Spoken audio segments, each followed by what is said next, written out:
the dark, and I stopped to put gas in the car. I'd stand in line behind a barefoot man who's buying cigarettes in a chocolate bar. I catch sight of my reflection in the smash-proof glass, and I thank my lucky stars.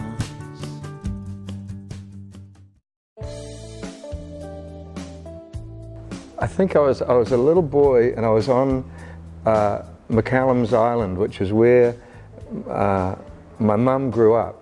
My mum's mother was a nurse in Dunedin, here in Dunedin, and but she died in childbirth, having my mum, and my mum was an orphan. So she was brought up by uncles and aunties and spent most of her young life on this island in the Hauraki Gulf. And I remember one time I was up the hill, and I just came sprinting down the hill to see Mum and Dad and tell them that I'd written a song, and I was like 5 or something, and I had this little song that I'd written, but it came to me in a big flash, and I'd written the whole thing.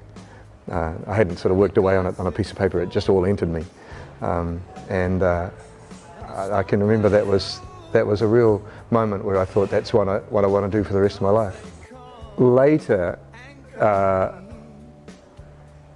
I was into all kinds of music. There was a school band when I was at intermediate school. My brother and sister had the Kinks and Beatles, lots of Beatles B-sides, and I used to just play around with them all the time. And then I think when I was about 14 or 15, I started playing in a band at school, and we immediately auditioned for a job at a nightclub. And the nightclub was in the North Shore, pretty grungy place, a sort of hookup joint.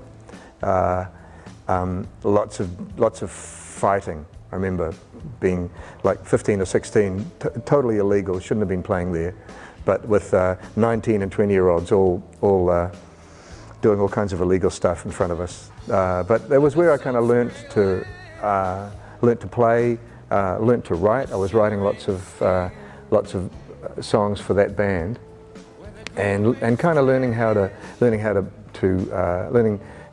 it was like to get up in front of people every night and play, and be organised enough to get a set list together.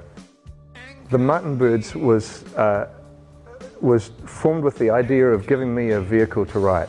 It was me sort of saying, I'm not going to dance around anymore, I'm not going to tiptoe around the edge, I'm going to dive in and do what I think I'm best at, and see how many songs I can turn up with them, and really try to do my best.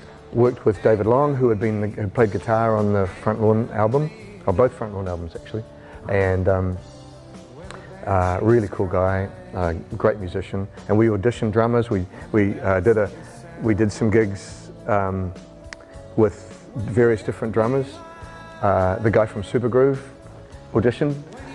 But in the end, we found Ross Burge, who was a brilliant drummer, a New Zealand drummer, but at that stage he was living in New York. We sort of enticed him back to come and live in New Zealand. I've been really lucky. I've won the Silver Scroll twice, once with Anchor Me and once with Bathe in the River. And yeah, it's been good to have worked in this country for so long, and have done so many different kinds of jobs, working on writing music for TV and film. Which is something that, up until just last year was really part of my bread and butter, part of what kept me alive and kept food on the table for the kids. With me and my family and my kids, I guess I did, quite a bit of the cooking for the family as we grew up, because I was not ever working at a proper job. I was always, away on tour, then back for a long period of time, and maybe writing a film score up in my studio, but able to come down to make dinner for the kids. So I would do pretty basic stuff, but it's only been since the kids have got independent that I've started to really love cooking and love the process of it, and they've encouraged me I think they love it when I invite them over to dinner, because they know I'm going to try hard.